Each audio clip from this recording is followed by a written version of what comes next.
लेकिन इस बार का ये सावन कितना खास है, किस तरह के ग्रह नक्षत्र और योग बन रहे हैं, क्या पूजा विधि विधान होना चाहिए और कैसे हम भोलेनाथ को प्रसन्न करें, इन तमाम सवाल जो आपके दिमाग में मन मस्तिष्क में चल रहे हैं, हर सवाल का जवाब देने के लिए हमारे साथ मौजूद हैं प्रख्यात ज्योतिषाचार्य डॉक्टर मोहित शुक्ला जी। बहुत बहुत स्वागत सर, बहुत बहुत धन्यवाद आपका अपना कीमती समय साझा करने के लिए। आचार्य जी, आज सावन का पहला दिन है। ये सावन अपने आप में क्या कुछ सौगात लेकर आया है, क्या ग्रह नक्षत्रों का योग बन रहा है, तमाम जो राशियां हैं कुंडलियां हैं क्या कह रही हैं कि कैसे हम भोले के भक्त के इस 30 दिन उनकी जमकर पूजा अर्चना कर लें, अपना पूरा सर्वस्व उनके प्रति निछावर कर दें कि हमारे जो जीवन है वो उसका उद्धार हो जाए। देखिए, सबसे पहले तो मैं एक श्लोक बोलना चाहता हूँ भगवान शिव के लिए कि मनो बुद्धि अहंकार चेततानि नाहं न च श्रोत्र जीवे न च घ्राण नेत्रे न चाव्योम भूमि न तेजो न वायु चिदानंद रूपा शिवोऽहं शिवोऽहं चिदानंद रूपा शिवोऽहं शिवोऽहं। जो मन बुद्धि अहंकार चित्र और सभी इंद्रियों से परे हैं, जो भूमि है ना वायु है ना तेज है, वो शिव हैं और उन शिव को हम सब नमस्कार करते।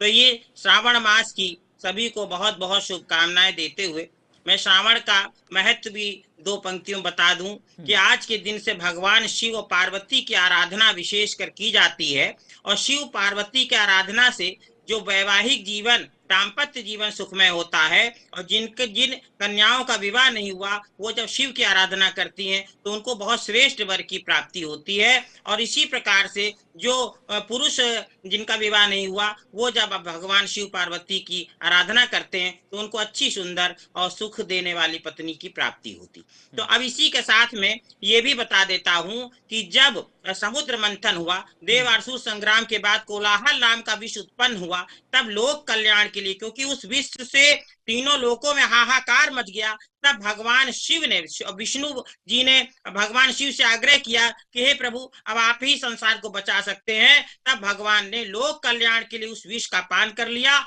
और जैसे ही विष का पान वैसे ही उनके शरीर में अत्यधिक पीड़ा ना हो और ये कोलाहल बल उनको कष्ट न दे, माता पार्वती कंठ में विद्यमान हो गई और इस प्रकार से माता ने उस विष के प्रभाव को रोक दिया जो, और इससे भगवान शिव का जो कंठ था नीला पड़ गया, नीलकंठ महादेव कहलाए। तो ये श्रावण मास में ये घटना घटित हुई थी, इसलिए देखिए श्रावण मास का विशेष महत्व है। अब शुभ योग मैं बता दूं कि आज श्रावण मास के दिन गज केसरी योग विशेषकर बन रहा है और इसमें अन्य प्रकार के जो है क्या कहते हैं बुद्धादित्य योग और अन्य विशेषकर योग बन रहे हैं जो श्रावण मास के प्रारंभ में बनने से बड़ा ही शुभ फल प्रदान करने वाले हैं। जिस भी मनोकामना से हमारे भक्तजन दर्शक जन पूजा आराधना करेंगे, भगवान शिव पार्वती उनका कल्याण निश्चित कर देंगे और परिवार में सुख शांति आदि की प्राप्ति होगी। और इस प्रकार से राशियों पर भी इसका विशेष प्रभाव पड़ रहा है, जैसे कि मेष राशि वालों को श्रावण मास में शिव आराधना से धन की प्राप्ति होगी,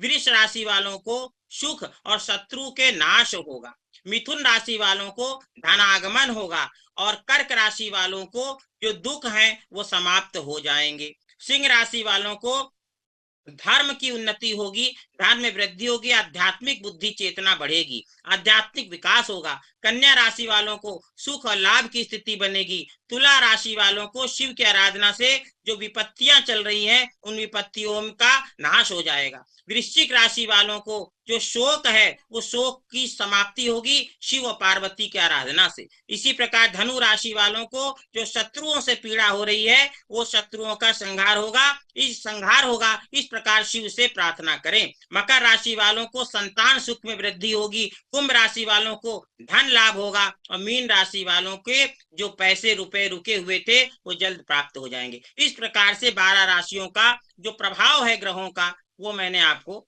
बताया।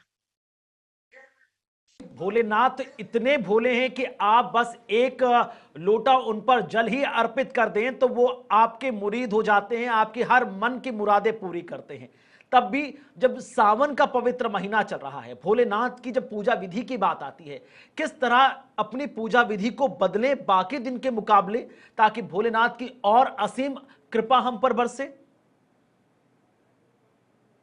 देखिए, जो पूजा विधि की बात है, मैं दर्शकों को बड़ी संक्षिप्त और सरल पूजा विधि बताता हूँ। जैसा आपने बहुत अच्छी बात कही कि भगवान शिव की सच्चे भाव से पूजा करें, सच्चे मन से करें। देखिए, आपका एक चम्मच दुग्ध भी 51 लीटर दुग्ध से श्रेष्ठ है यदि आपका भाव शुद्ध है, क्योंकि एक भजन भी है कि भाव के भूखे हैं भगवान। भगवान को आपकी भावना चाहिए, वो अखिल ब्रह्मांड के स्वामी है। तो सबसे पहले प्रातः काल उठे, भगवान शिव को, सूर्यदेव को, पृथ्वी माता को नमन करें, स्नान ध्यान करके अखंड ज्योति का प्रज्वलित करें, दीपक जलाएं और साथ में धूप बत्ती जलाएं, फिर जल अभिषेक करें। और एक शिवलिंग को लेकर लोगों को मन में शंका रहती है कि घर में शिवलिंग रखें कि नहीं, तो मैं निर्णय सिंधु ग्रंथ के अनुसार बता रहा हूं कि 8 अंगुल से छोटा, 8 अंगुल ऐसे नाप परिमाप से नाप ली छोटा शिवलिंग आप घर में रख सकते हैं। किसी वृक्ष में, गमले में रख दें और उसमें जल अभिषेक करें या किसी पात्र में जल चढ़ाएं और फिर उस जल को किसी वृक्ष में डालें, पैर के नीचे ना पड़े।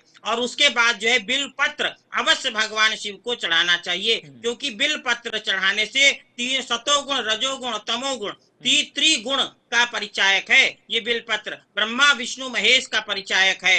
इस प्रकार से आपको जो है श्रेष्ठ सतोगुण की प्राप्ति होती है, तमोगुण का नाश होता है। और इस प्रकार से भगवान शिव की आराधना करें। और भगवान शिव को धतूरा और विजया माने भांग चढ़ाने का विशेष नियम है। और ये इसलिए चढ़ाते हैं जो विषैले पदार्थ हैं कि आप नशे से दूर रहें। भगवान शिव कहते जितना भी विष है वो मुझे अर्पित कर दो, किंतु तुम जो है वो विष का पान ना करो। तो बजरा का सेवन नहीं करना है, श्रावण मास में मांस का सेवन नहीं करना है, सात्विक रूप से रहना है। जो लोग व्रत उपवास नहीं रख पाते हैं, अस्वस्थ हैं, तो उनके लिए मैं कहूंगा कि सात्विक आहार ग्रहण करें, भगवान शिव की आराधना नित्य करते रहें और ओम नमः शिवाय मंत्र का जप करें।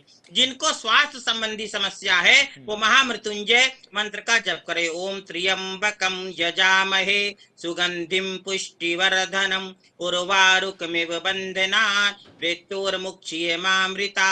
इस प्रकार से रुद्राक्ष माला पर इस तर्जनी उंगली को अलग रख के ऐसे इस उंगली पे अनामिका पे रख के माला का जप करना चाहिए। और इस प्रकार से ओम नमः शिवाय जो पंचाक्षरी मंत्र है, जो वेद से उद्धृत है, इसका पूरा मंत्र है ओम नमः संभवाय च मयो भवाय च नमः शंकराय च महेश्वराय च नमः शिवाय च शिवतराय च। इसी से पंचाक्षरी मंत्र उत्पन्न हुआ है वेदों से, और आद्य गुरु शंकराचार्य को मंत्र बहुत ही प्रिय रहा है। तो इसलिए आप पंचाक्षरी मंत्र ओम नमः शिवाय का जप करिए और जीवन का उद्धार करिए। शिव को सच्चे भाव से जो आपके पास दूध, दही, घृत, शहद इत्यादि चढ़ा सकते हैं, और जो भी सामग्री आप मिष्ठान फल इत्यादि चढ़ाएं। श्वेत रंग की मिठाई मिष्ठान शिव को बहुत प्रिय है। सफेद रंग के पुष्प बहुत प्रिय हैं। अर्क पुष्प जो होता है वो बहुत प्रिय है। सफेद मदार का जिससे पंचमुखी गणेश बने रहते हैं, बड़ी सरलता से मिल जाता है, उसको भी संस्कृत में श्वेतार कहते हैं। उसको भी आप जो है भगवान शिव को अर्पित करेंगे तो आपकी सभी मनोकामनाएं सिद्ध हो जाएंगी। आचार्य जी, आखिरी सवाल उन तमाम युवाओं के लिए, उस यंग जनरेशन के लिए जो आज बहुत भीड़-भाड़ और बहुत बिजी शेड्यूल के बीच अपना दिन गुजारती है, लेकिन भोले के प्रति बहुत आस्था है, कैसे वो अपने दिन की दिनचर्या को बैलेंस करते हुए, संतुलन बनाते हुए भोलेनाथ को प्रसन्न कर सकते हैं? देखिए, भगवान शिव जो है मन के भाव से प्रसन्न होते हैं। श्रावण मास में जैसे हम रुद्राभिषेक जब करते शिववास देखना पड़ता है, श्रावण मास में 24 घंटे भगवान शिव की आराधना हम कर सकते हैं। सायं प्रातः संध्या बेला कहलाती है। तो सायं और प्रातः काल, जो प्रातः काल नहीं कर रहे उनको भी सुबह जल्दी उठना चाहिए, और सायंकाल भगवान शिव का जप उपासना अवश्य करें। संभव हो तो हवन में महामृत्युंजय मंत्र से 11 आहुति कम से कम अवश्य अर्पित करिए। महामृत्युंजय मंत्र मैंने बताया, उसी के अंत में स्वाहा शब्द जोड़ के आप आहुति दे सकते हैं। और जो युवा जन है, जैसे कि आप देखिए जो स्वस्थ हैं वो कांवड़ यात्रा भी करते हैं और पैदल कई किलोमीटर जाते हैं। उसका यही महत्व, तप करना। जीवन में तप करने से हमें कठिनाइयों से लड़ने की शक्ति प्राप्त होती है। आज आप देखिए कम कम उम्र के युवक युवतियां सुसाइड कर ले रहे, आत्महत्या कर लेते। क्यों है ऐसा? क्योंकि हमने तप करना छोड़ दिया, कष्ट सहना छोड़ दिया।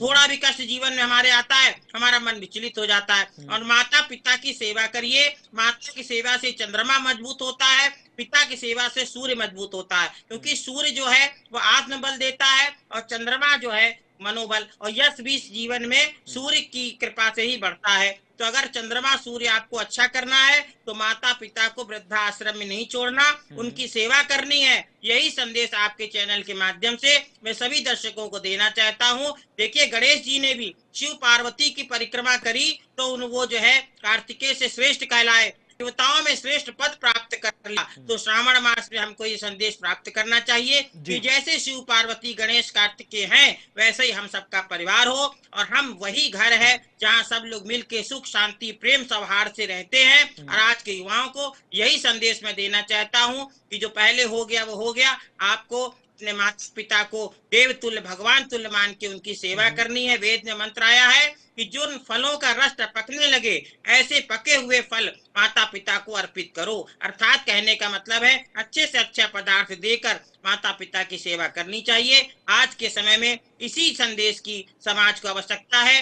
आपके चैनल के शुभ माध्यम से मैं संदेश को जन जन तक पहुंचाना चाहता हूं। बहुत बहुत शुक्रिया आचार्य डॉक्टर मोहित शुक्ल जी हमारे साथ जुड़ने के लिए, तमाम महत्वपूर्ण ज्ञान के सागर की जो तमाम कुछ बूंदे हैं वो तमाम दर्शकों तक पहुंचाने के लिए बहुत बहुत शुक्रिया एक बार फिर से।